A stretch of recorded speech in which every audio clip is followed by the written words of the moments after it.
नमस्कार, आप देख रहे हैं अनादि टीवी। मैं हूं आपके साथ अभिषेक भट्टाचार्य। महाकुंभ में अब श्रद्धालुओं के इलाज में भाषा बाधा नहीं बनेगी। एआई ट्रांसलेटर की मदद ली जाएगी। देश में पहली बार छावनी अस्पताल इस पद्धति का प्रयोग कर रहा है। ये ऐप श्रद्धालुओं की स्थानीय भाषाओं को तुरंत हिंदी और अंग्रेजी में कन्वर्ट करेगा। कैसे एआई के जरिए होगा मरीजों का इलाज और इसको लेकर क्या है तैयारी, आइए जानते हैं। महाकुंभ में देश दुनिया के श्रद्धालु संगम नगरी में जुटेंगे। इस दौरान बाहरी राज्यों या विदेश से आए श्रद्धालु अगर बीमार पड़ते हैं तो भाषा की दिक्कत से उनका इलाज नहीं रुकेगा। वो एआई ट्रांसलेटर ऐप की मदद से डॉक्टर को अपनी भाषा में बीमारी के बारे में बता सकेंगे। कोस कोस पर पानी बदले 4 कोस पर पानी। निश्चित ही इस मुहावरे का अर्थ ये होता है कि कुछ दूरी जाने पर भाषा में परिवर्तन आ जाता है, पानी में परिवर्तन आ जाता है। बात हो रही है महाकुंभ 2025 की, जहां पर करोड़ों की संख्या में श्रद्धालुओं की आमद होना तय माना जा रहा है। ऐसे में उनके सामने भाषाई समस्या न आए, और खासकर चिकित्सा के मुद्दे पर। यानी कि यदि कोई श्रद्धालु बीमार पड़ता है और अपनी समस्या बताने के लिए उसके सामने भाषा बाधा बनती है, तो उसको लेकर उत्तर प्रदेश सरकार ने जो संजीदगी दिखाई है और तकनीकी का जो एक बेहतरीन इस्तेमाल किया है, इसके अंतर्गत जो कुछ होगा वो अपने आप में उत्तर प्रदेश में चिकित्सा व्यवस्था में पहली बार होने जा रहा है। वहीं अगर इस ऐप के बारे में बात करें तो इस ऐप में तमिल, तेलुगु, मलयालम, बंगाली सहित अन्य राज्यों की भाषाएं हैं। अंतर्राष्ट्रीय भाषाओं में अंग्रेजी, अरबी, फ्रेंच समेत 19 भाषाएं हैं। देश विदेश से आए मरीजों को इलाज में सहूलियत देने के लिए प्रयागराज के कैंटोनमेंट बोर्ड के छावनी अस्पताल में मौजूद डॉक्टरों के फोन में ऐप को इंस्टॉल कराए जाने की तैयारी कर ली गई है। चिकित्सा के क्षेत्र में एआई के प्रयोग को लेकर सीएम योगी भी खूब उत्साहित हैं। याद रखना, स्वास्थ्य एक सार्वभौमिक अधिकार है। हर व्यक्ति को स्वस्थ होने का अधिकार है, और स्वस्थ होने का इस अधिकार से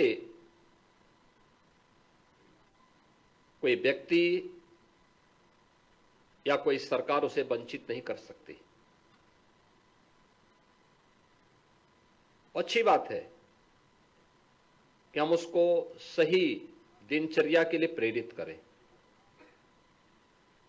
उसका रहन सहन, उसका खान पान, इन सब के लिए बोले। लेकिन कुछ लोग होते हैं जो आदत से मजबूर होते हैं, और उनको भी हम बाहर नहीं कर सकते।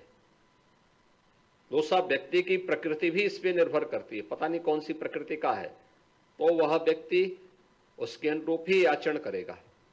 लेकिन तब भी समुदाय का और समाज का दायित्व बनता है कि उसको भी हम सही मार्ग पर ले चलने की व्यवस्था करें। और SCPGI वास्तव में इन सभी को प्राप्त कर सकता है। 550 एकड़ क्षेत्रफल में आपका व्यापक बृहद परिसर फैला है। इसमें भी हम लोग और कुछ भी नया कुछ दे सकते हैं। लोगों के लिए स्वस्थ दिनचर्या को आगे बढ़ाने के लिए कैसे कर सकते हैं,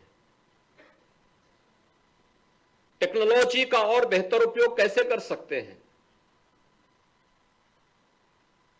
अभी तक आप रोबोटिक्स का ही उपयोग करके सर्जरी में उसका उपयोग कर रहे हैं।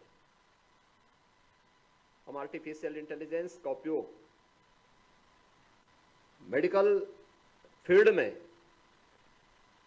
और बेहतर बनाने की दिशा में कैसे कर सकते हैं, इस दिशा में अब आ गया है कि जिसका एक बड़े केंद्र के रूप में SCPGI को हमें आगे बढ़ाना है। प्रदेश की राजधानी में डॉक्टर इसे लेकर बेहद उत्साहित दिख रहे हैं। सीएम योगी ने एआई के प्रयोग को लेकर SCPGI को आगे बढ़ाने का निर्णय लिया है। चिकित्सा के क्षेत्र में भले ही भाषा परिवर्तन ही सही, मगर उसके प्रयोग को लेकर चिकित्सा क्षेत्र में खासा उत्साह है। इस मामले को लेकर निदेशक RK धीमान ने एआई के बारे में जानकारी साझा की, तो KGMU लखनऊ ने भी इस व्यवस्था का स्वागत किया है। रुख जिसको कहना चाहिए, मिश्रण जो आपने कहा एआई का मेडिकल का, उसमें दो राय नहीं है। लेकिन अभी अर्लियर स्टेजेस में, एडवांस स्टेजेस में नहीं है। तो मेरे को लगता है आने वाले समय में ये मैच्योर करेगा और हेल्पफुल होगा। आपने कहा महाकुंभ में हो रहा है, ये पहला ही एक्सपेरिमेंट है, उस पर कहना तो बहुत ज्यादा उचित नहीं होगा। देखिए, आर्टिफिशियल इंटेलिजेंसिया अब हमारी जो जिंदगी है उनमें हमारे अधिकतर सभी पहलू को धीरे धीरे छूता जा रहा है और इसके बहुत अधिक लाभ जो हैं वो हमें रोजमर्रा की जिंदगी हो या अब धीरे धीरे उसमें बहुत ही अधिक तकनीकी दक्षता की या किसी तरीके की एक विशेषज्ञता की आवश्यकता हो तो उसमें इसके लाभ सामने आने लगे हैं। इसी लाभ को एक्सप्लोइट करने के लिए, इसी लाभ को भुनाने के लिए जो महाकुंभ में इसकी मदद से जो तैयारी की जा रही है, ये बड़ी प्रभावशाली तरीके से इसे चिकित्सा क्षेत्र में लाया जा रहा है। इसमें जो सबसे पहली और सबसे अहम बात यह है कि यदि आप महाकुंभ देखेंगे तो महाकुंभ में देश के नहीं बल्कि दुनिया के कोने कोने से जो भक्त हैं, श्रद्धालु हैं, वो आते हैं और श्रद्धा के इस सागर में ओत-प्रोत होकर के इसके पुण्य का लाभ कमाते हैं। इसी को देखते हुए कि सभी भाषाओं का एक तरीके से अनुवाद स्थानीय भाषा में हो सके, इस तरीके से अनुवाद हो सके कि वो डॉक्टर की समझ में आसानी से आ सके, क्योंकि व्यक्ति जब पीड़ा में होता है, जब दर्द में होता है, तो वह किसी प्रकार के अपने ट्रांसलेशन को या अनुवाद में न बात करके अपनी पीड़ा को अपनी ही भाषा में व्यक्त करता है। इसको देखते हुए जो आर्टिफिशियल इंटेलिजेंसिया है वो हमारी भाषा में अनुवाद करके उसको डॉक्टर को उस मरीज के जो सिम्टम्स हैं, जो उसको तकलीफ़ें हैं, उसको समझाने में मदद करेगा, जिससे कि उसको जो चिकित्सा सुविधा प्राप्त कराना होगा बहुत अधिक सुलभ हो जाएगा।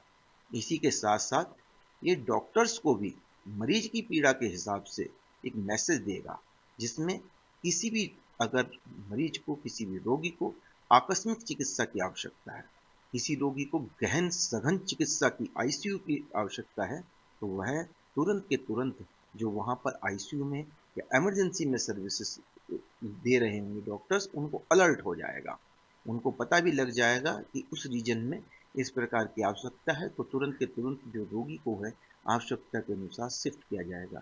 तो इस प्रकार से एआई निश्चित रूप से जो हमारे चिकित्सा क्षेत्र हैं उनके कई तरीके के पहलुओं को छूने में कामयाब रहेगा। महाकुंभ को देखते हुए मेला क्षेत्र में पहली बार 30 बेड के आईसीयू की व्यवस्था की गई है। इस एआई तकनीकी के क्रियान्वयन की बात करें तो इसमें सेंट्रल हॉस्पिटल और अरेल के सब हॉस्पिटल में 10-10 बेड की व्यवस्था की गई है। वहीं झूसी के सभी हॉस्पिटल में 10 बेड आईसीयू की सुविधा रायबरेली एम्स देगा, जबकि छावनी सामान्य अस्पताल अपने 20 आईसीयू बेड में एआई ट्रांसलेटर की सुविधा देगा। इसमें मरीजों के बेड के बगल में माइक लगा होगा, वो अपनी भाषा में डॉक्टर से संवाद कर सकेंगे और चिकित्सक जो भी बोलेंगे वह मरीज को उनकी भाषा में समझ आएगा। कैंटोनमेंट बोर्ड का दावा है कि अभी तक इस पद्धति का इस्तेमाल देश के किसी हॉस्पिटल में नहीं किया गया है। आध्यात्म और विज्ञान का ये अनूठा संगम आपको देखने का मिलेगा संगम नगरी प्रयागराज में। यहाँ पर एआई के माध्यम से भाषाओं को परिवर्तित किया जाएगा। यूं कह लीजिए कि किसी भी प्रांत से आए हुए व्यक्ति को अगर चिकित्सीय समस्या होती है तो वहां पर एआई ट्रांसलेटर उसकी भाषा को हिंदी या अंग्रेजी में कर देगा। और इसके साथ लखनऊ के वरिष्ठ चिकित्सक भी ऐसे रोगियों पर बड़ी सतर्क नजर रखेंगे।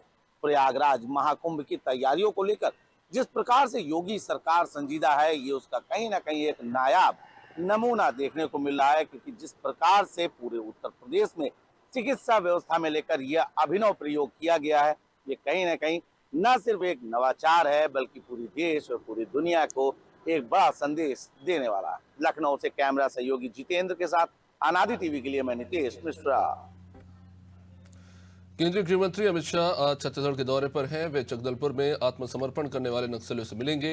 इस मुलाकात के दौरान गृह मंत्री नक्सलवाद से जुड़े मुद्दों पर भी चर्चा करेंगे। आत्मसमर्पण करने वालों के पुनर्वास कार्यक्रम को लेकर भी अपनी बात रखेंगे। इसके बाद केंद्रीय गृह मंत्री सुरक्षा कैंप में जवानों से भी मिलेंगे। रायपुर लौटने के बाद वे LWE की बैठक में भाग लेने जा रहे हैं। इस बैठक में नक्सलवाद से निपटने के लिए किए जा रहे प्रयासों की समीक्षा होगी।